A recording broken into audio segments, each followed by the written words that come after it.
Let's get into it. Sold Not For Sale podcast. Coach Colin here. We got Trump getting sued. And who is he getting sued by? Well, that's Chuck Schumer, Hakeem Jeffries.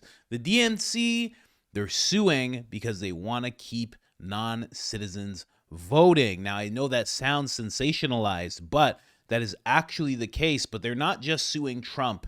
That's not the only people they're suing. They're also suing the DOJ, DOGE, State Department, Homeland Security, DOD, VA, SBA, DOI, SSA, U.S. Election Commission. Independently, also, they are suing the leaders of each of these departments over President Trump's executive order securing elections to keep non-citizens from voting. Again, that sounds absolutely crazy, but then when you look into what the executive order actually is and the things that Trump is actually trying to have, he has this little things like this: documentation, proof of U.S. citizenship, things like a passport. If we go down here a little bit, just looking for them to have a United States passport. He's looking for actual full citizens to be able to vote.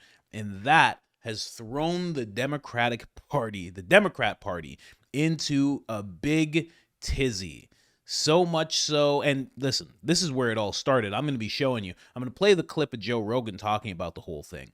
Then I'm going to move on to Elon Musk breaking it down so amazingly. Then we're going to talk a little more about the lawsuits via Fox News. And then I am going to show someone named Antonio Gracias. Gracias, I believe his name is pronounced. He seems like he's stepping in as the new face of DOGE, as Elon will be leaving soon.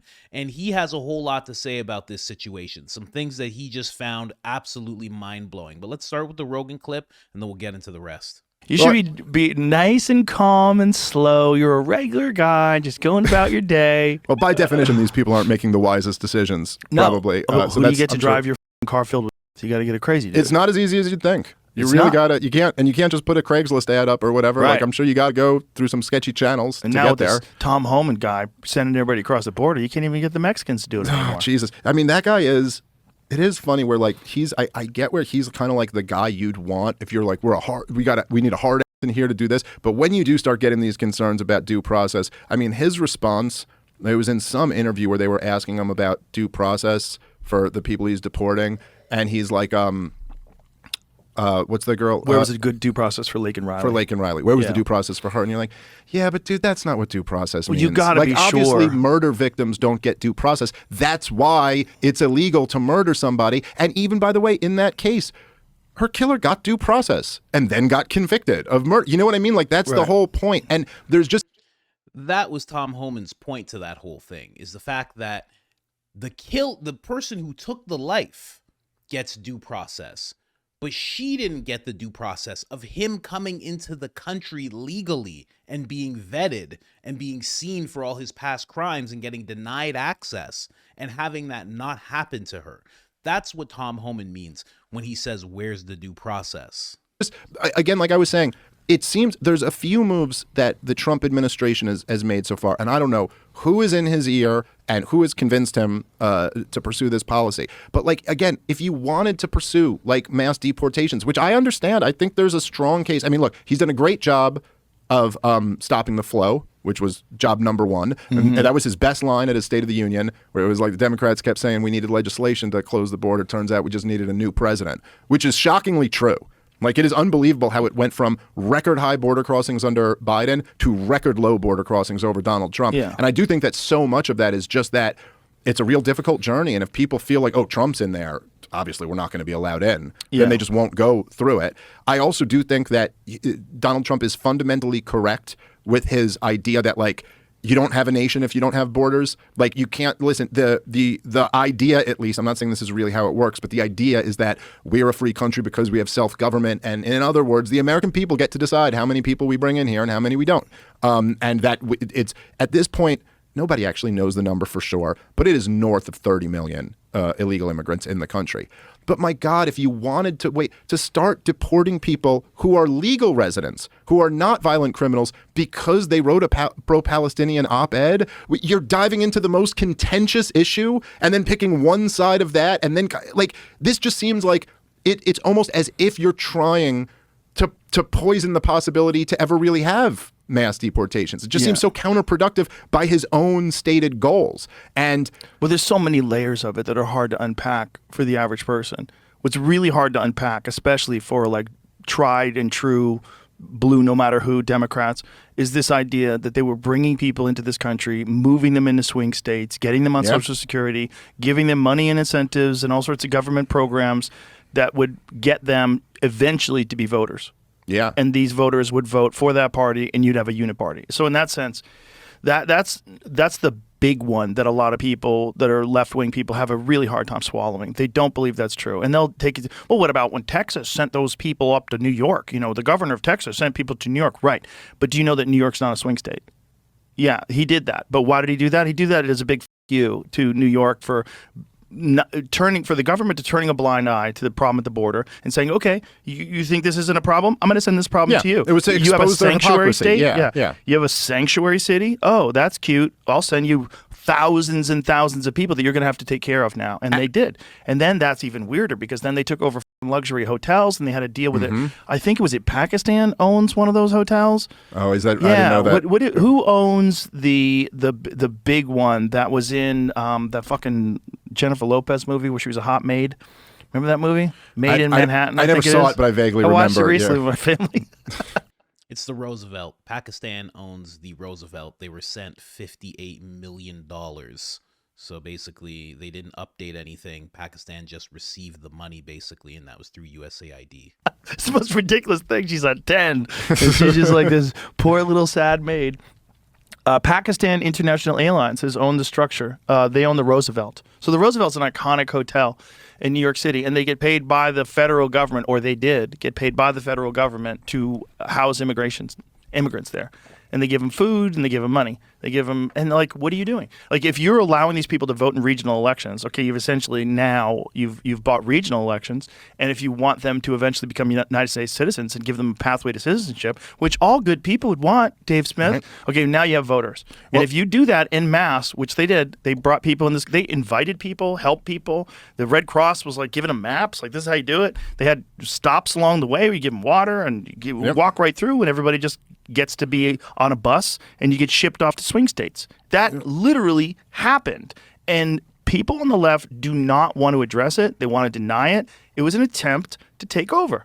Yeah, and look, I'll say I know this because I'm like, this is, I guess, that one of the benefits of like getting older and paying attention to this shit is like I can remember from 15, 20 years ago. Like I was paying attention then. And I remember all of them admitting this was their plan. Yeah. Like literally all of the Joy Reid and Rachel Maddow and all, they used to call it the browning of America. And they used to openly brag about how the Democrat will have super permanent majorities forever because look like, hey, you old dying white Republicans, like, sorry, that's it for you because the Latinos vote overwhelmingly for Democrat and we're going to be a majority minority country and then a majority Hispanic country and then the Democrats rule the day forever. So this is just, Mitt Romney or whoever's running for president right now, this is the dying throes of the end of but then when people started objecting to that policy, and they called it the browning of America. And then when people objected to it, they would call it the great replacement or whatever. And then they'd go, you're not allowed to say that.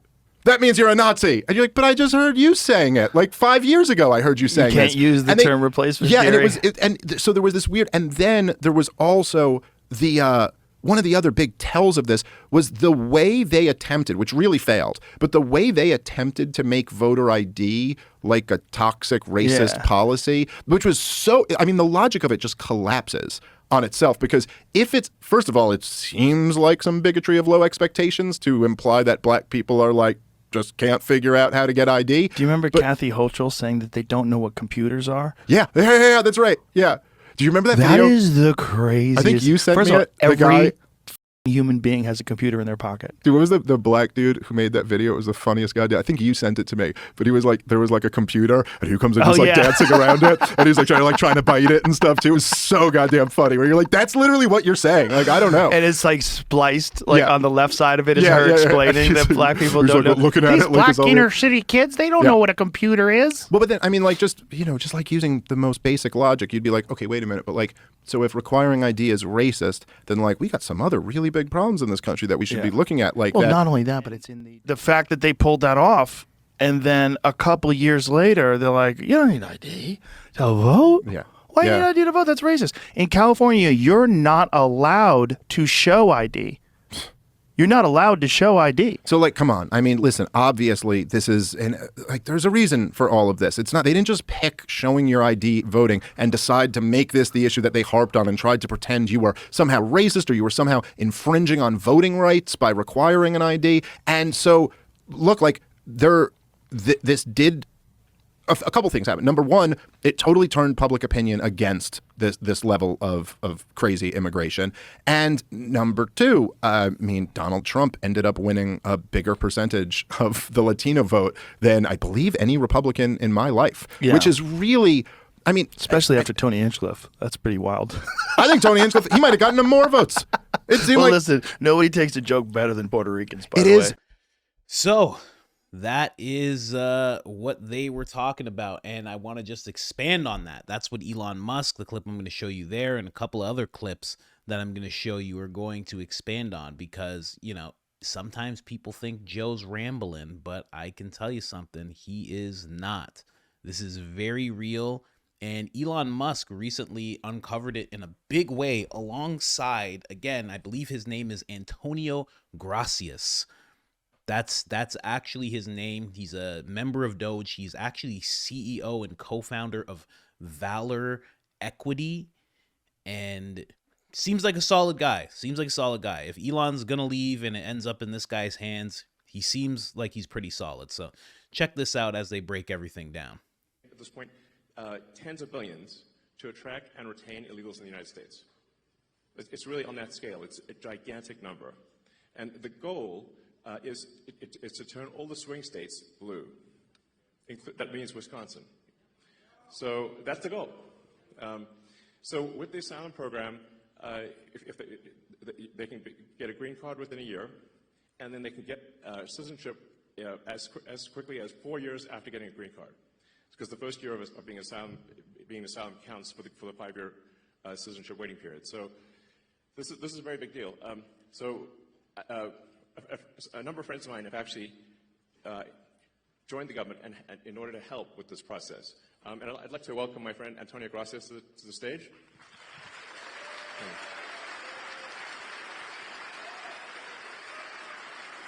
I think so.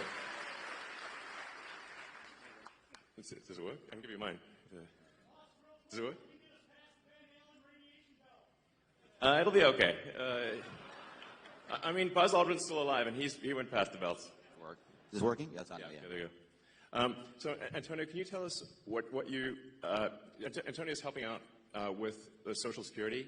So just trying to review Social Security, where you may have heard that we found 20 million dead people marked as alive in the Social Security database. This is so crazy.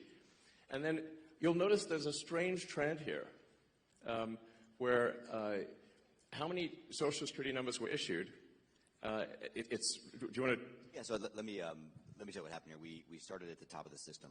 I want to talk about it louder, maybe. We started at the top of the system, mapping the whole system of Social Security to understand where all the fraud was. And there's a lot of great people there that showed us really a lot of waste. And so that came up with a big list of stuff they're working on. You've heard some of that already. But this is what jumped out at us. When we saw these numbers, we were like, what is this? In 21, you see 270,000 people. Goes all the way to 2.1 million in 24. These are non-citizens that are getting Social Security numbers. Yeah, this is a mind-blowing chart. Yeah, just this literally blew us away. Like, we went there to find fraud, and we found this by accident. And this isn't political, by the way. My parents are immigrants. Yeah, this country's been great to us. My brother and sister are all born in Spain. I'm pro-legal immigration. This is not political. It's not political. This is about America and the future of America. And there are a lot of good people in the system that pointed us in this direction. I want to honor them right now, that work in the government today, who took risks to show us these numbers and tell us what's going on. Yeah. So I want to stop for a minute. I want to honor those people today. Very good people. Very good people. I have been from D.C. Interesting that they took risks, according to these guys. You know, who's so against this that they're risking anything by showing these numbers, right? To Social Security offices, to the border, to track this down. And very good people have helped us along the way. I want to thank them. Yeah. This number, what this is when you come in the country, if you're an illegal, there's a couple ways to come in. You come in through a port of entry, and you can tell them you're afraid, and they'll give you an asylum case. You'll get an interview. Then you get in. That's one way to do it. Another way to do it is to just go to the border. Literally, this happened. I talked to Border Patrol myself. Elon was there, too. I went to Laredo, and I went to Bronzeville. Elon went to Eagle Pass. You walk up to a Border Patrol officer, and you tell them you want to come in. They have a couple of choices.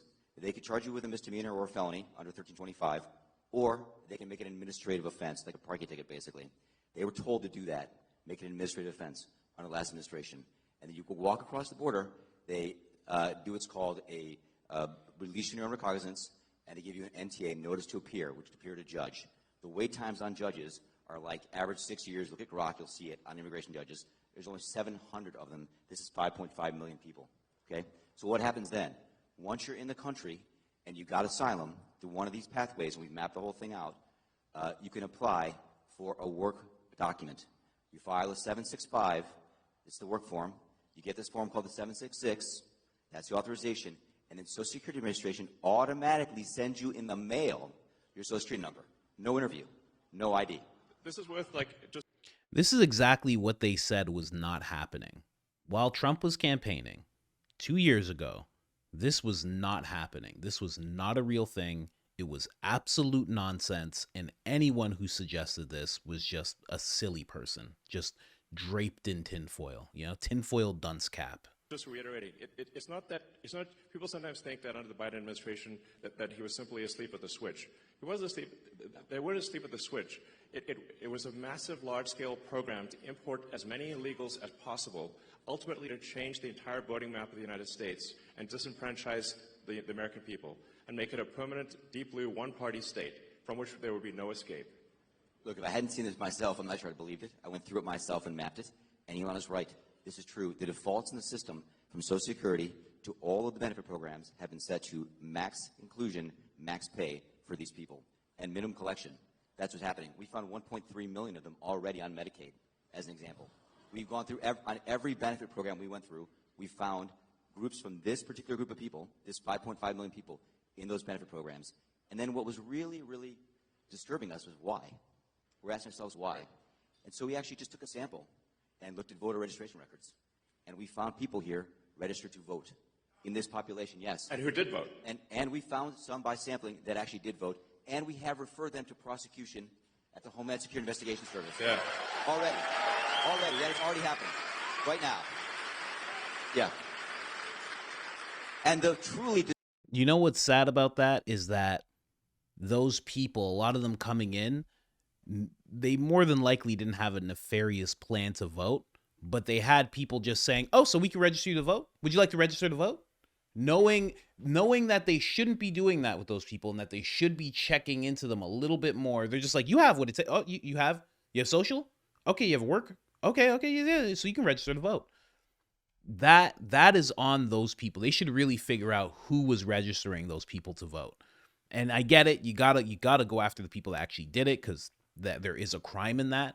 But there should also be looking into what organizations, what places, what buildings were actually registering these people to vote. Disturbing thing, though, I just want you to know this. It's a truly disturbing thing to me, and the darkest thing about this to me, the voter fraud is terrible, but the human tragedy this created is extraordinary, because what you don't understand, people don't know, and Americans need to know, that's why I'm here, is that human traffickers made $13 to $15 billion off of this, okay? That's the money that's going around the world, moving people around the world to our borders because of these incentives. How does it work? What happens? Hey, if you're in Africa and you're in Central America, you got to walk up through Mexico, through America. Who do you pay? You pay the narcos, you pay the traffickers, right? And we were told by ICE, it's between $20,000 and $500, depends where they pick you up, to walk across all those countries and get all the way up to the border. Where's that money goes? It goes to the cartels. It goes to human traffickers, right? There are 30,000 children that have not appeared on a notice to appear already. ICE knows this. 30,000 children, 270,000 children didn't even get notices to appear. ICE told us that kids are being trafficked back and forth across the border to complete families to make this easier. This is a human tragedy. It's not just the money, it's the people and the kids. And how many of these people died on the way up here that didn't make it in? What happened to them? We created a system here that created an incentive for people to come and be taken advantage of by these traffickers. And how do you think they get paid? Well, you're in Africa, Central America, you got $20,000 or $10,000 or $5,000 to pay these traffickers? No, you don't. What happens? You come in, then you owe them the money. You're an indentured servant. If you don't pay them, what happens? What do? They kill your mother, they kill your brother, they kill your family. What happens next? That's what we discovered. And I have to tell you, it's tragic to me. The tragedy, the human tragedy this created is extraordinary. That's the real problem. This is America. We don't do this here in America. Yeah. So, yeah, this very real, and DOGE is uncovering the numbers. And again, this guy here was just working on the Social Security problem, and then, you know, a bunch of things just got revealed to him. So you can tell he's a little passionate about the whole thing, because it's probably pretty startling. Especially if you're like a straight-laced guy, you're just like a CEO, and you're like, I'll help my buddy Elon. He's a little bit, I don't know about how he's been acting recently. And then you see this, and you're like, what? This is real? And then someone comes in, and they hand you a Speedo that's crafted of the finest tinfoil, and they say it's time. And then you get inside of it, and you start going deep. That's what's happened to this guy. Now, what ended up happening, just as Elon uncovered all that, at the exact same time, they decided to sue. Right around the time Elon blew the whistle on this whole thing, alongside his buddy Antonio, they decided to sue. So we're going to hear a little bit about that in this clip here. Pushing back on President Trump's election order. They're suing the administration for requiring proof of citizenship to register to vote. This comes just days after Elon Musk and the DOGE team sounded the alarm that millions of non-citizens received Social Security numbers under the Biden administration. This is what jumped out at us. When we saw these numbers, we were like, what is this? In 21, you see 270,000 people, goes all the way to 2.1 million in 24. These are non-citizens that are getting Social Security numbers. Yeah, this is a mind-blowing chart. Alina Habba is the interim U.S. attorney for New Jersey, and she joins us now. Alina, I knew this was happening during this past election season because whistleblowers sent me paperwork that illegals sent them. There were illegals from Venezuela, believe it or not, who were like, yeah, I'm coming here illegally, but I don't want the elections to be like in Venezuela, and gave that to a whistleblower, gave it to me. I gave it to prominent lawmakers who said, we suspect this is happening. We've got this document, but we don't know what to do with it. And they couldn't stop it. But now DOGE has uncovered it. I guess that's what was needed, the actual pure data. And so look at this, 2 million Social Security numbers just in 2024. Is this an admission, the fact that the Biden or the Democrats are trying to sue Trump, an admission that they wanted this to happen? They want illegals to be able to vote and get Social Security numbers? Yeah. Oh, they absolutely do, because the entire executive order that the president had written requires some proof of citizenship, an ID, a passport, something that says that you are allowed to have rights to vote in this country. And now what we're seeing is them saying, wait a minute, that wasn't the plan. That wasn't the plan when we opened up the border. That wasn't the plan when we were funding illegals that now hurt our citizens and now are women or trafficking or bringing in fentanyl. That wasn't the plan. We wanted to have an increased amount of illegals in this country so that we could go after President Trump or whomever it was in the election. And it didn't work. So now we've got to clean it up. That's what ICE is doing. That's what all the U.S. attorneys are doing. We're following executive orders. And now, take it another level, they're saying it's anti-democratic to require citizenship, but they're saying that they want judges, district court judges, to usurp executive orders. So this is what we're up against here, Rachel. It's absolutely absurd. I remember seeing people outside of Walmart signing up, people that had no proof of citizenship, to register. I would walk in. I was like, what is going on? This was intentional. We know that. And now they're trying to stop it, which, like you said, just shows how badly they wanted to increase voter rolls. And I assure you, they were probably not Republican Party registered voter rolls. You know, and part of their defense, it's so blatantly racist. They say, well, minorities and poor people, it's also classes, can't get an ID. Well, if that was the case, why wouldn't you make your effort to help people get ID cards, or which we know is not true? I mean, you can't rent an apartment. You can't have a bank account without an ID. I mean, it's just a crazy argument. Yeah, and if they want to talk about low income, well, if they're receiving welfare benefits or any of those items, then the exact amount of effort that it takes for you to do that, to fill out paperwork, perhaps what they should have out there is people registering to see if people are actually citizens, if they came into this country legally. You have no rights to decide who runs this country if you did not come through the front door. That is it. It's very simple. So the only thing that's anti-democratic, as they say in their papers, is what they're doing. They're trying to turn us into the third world countries that these individuals have fled, and it should not happen. Amen to that. And very true. Very, very true. And you're seeing it form nice and slow. Now, there might be a little bit of overlap in this clip, but Antonio, and it is Gracias. There it is. Did I follow this guy? I followed him, right? Yeah. Solid dude. Seems like a solid dude. I don't know much about him yet. I'm going to look into him a little more, but there might be a little overlap in this clip. But I saw that he was on the All In podcast. It's usually a pretty informational podcast. So let's see what he has to say here. To the benefit programs, we found in the benefit programs that every benefit program we looked at was being accessed by these people. 1.3 million of them are on Medicaid right now, today. And by the way, it's just ramping. It's just starting, just to give you a point. And then out of curiosity, I woke up at night like 2 a.m. I couldn't sleep. My mind was running on this. I sent the engineer note saying, hey guys, let's just look at the public voter rolls, see what we find in some friendly states. And we looked at the voter rolls and we found that thousands of them were registered to vote in a handful of states. And then we went even further with those friendly states and found that many of those people had actually voted. It was shocking to us. If I hadn't seen it with my own eyes, I wouldn't have believed it. And so now the question we're asking ourselves is, what do we do? We referred some to prosecution. That's ongoing right now. We're thinking through how to do it. And the reality is they have various kinds of status, and it's a very detailed analysis legally they're working through right now about how to deal with it. So thousands of those people registered to vote. Yes. In the election. Which is a federal crime, by the way. Well, yeah. I mean, the interesting thing is, like, the Heritage Foundation has a very good project. It's obviously right-leaning, where they're studying all cases of fraud. I looked at it before we were here. There's only been 24 cases since 2003 of somebody who's a non-citizen trying to vote. Now, those are people caught. So this would be incredibly dramatic if it was even 1,000 people. Oh, no, Jason, it's more than 1,000. I've seen it. I've seen the data myself, and it's more than 1,000 in just a couple of states. I mean, it is shockingly bad. And this is the tip of the iceberg, guys. It's the tip of the iceberg. This doesn't include these 7.8 million people that ICE has that have come in illegally and know are here, and all the people that came illegally we don't know are here. I mean, this is not a political issue. I want to be really clear about this. Yeah, Antonio, this is about America. Let's just take one step back, because I just want you to repeat this. So, because I think it's important, and we may have just run over it a little too quickly. When you get a social security number, what you're saying is there's all of these important downstream consequences. One of the downstream consequences is you could show up, register to vote, and that's an illegitimate action that's breaking federal law. That's one. But the second is that without knowing who this person is, they can start to absorb resources that could have otherwise gone to an American. I guess that's like a fundamental part of this. Yes, and so absolutely.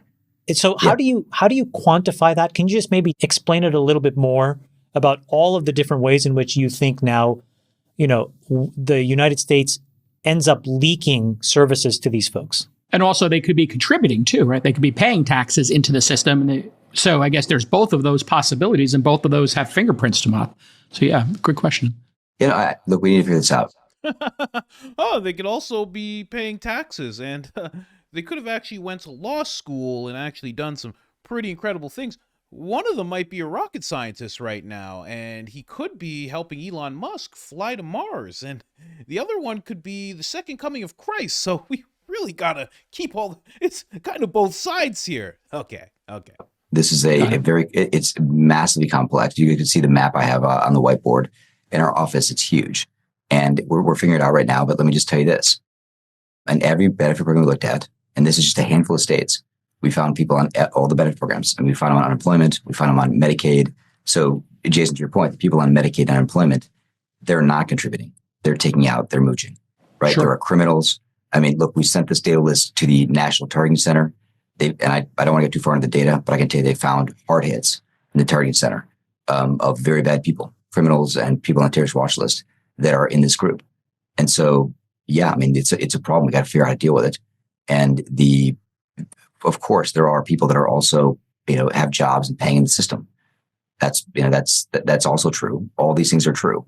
And we're trying to sort through the data and figure out how to actually deal with it now. Man, so that's it.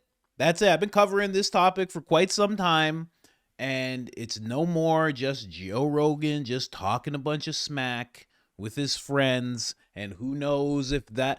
No more of that. People actually in the administration right now are uncovering these numbers. He seems to be a bipartisan person, although he keeps saying that this is about America, and he seems pro-America, which would make him a far-right leaning person who cannot be trusted. Okay? That's what MSNBC would say. So I'm relaying the message. Just relaying the message, okay? I just want to put it out there. If you love America, bad, or that kind of thing. But it's out there now. It's out there now. It's undeniable now. That is what's happening. That is what they're dealing with right now in DOGE, which is another reason why I am, again, dude seems great. Seems like they would be in great hands with this guy and probably a couple other people. Trump says it's going to be some secretaries that are going to take over DOGE. Maybe he's one of them. Maybe he's not. I am still not happy having Elon Musk leave. Trump has said that he does not want to see Elon Musk leave and that Elon can stay as long as he wants. But they started the whole thing knowing that he would leave, I think 30 days after Trump's first 100 days, that type of thing. So if that's happening, it's happening. Wouldn't blame Elon for wanting to step back from this whole thing, with all the negativity coming his way.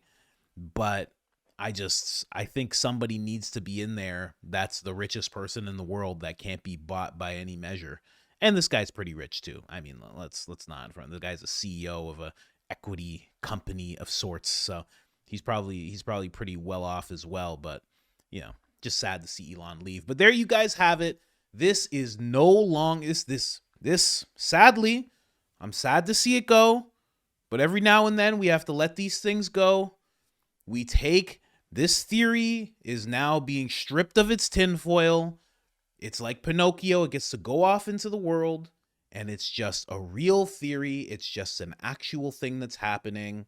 We wish you the best. And other than that, I'm out, guys.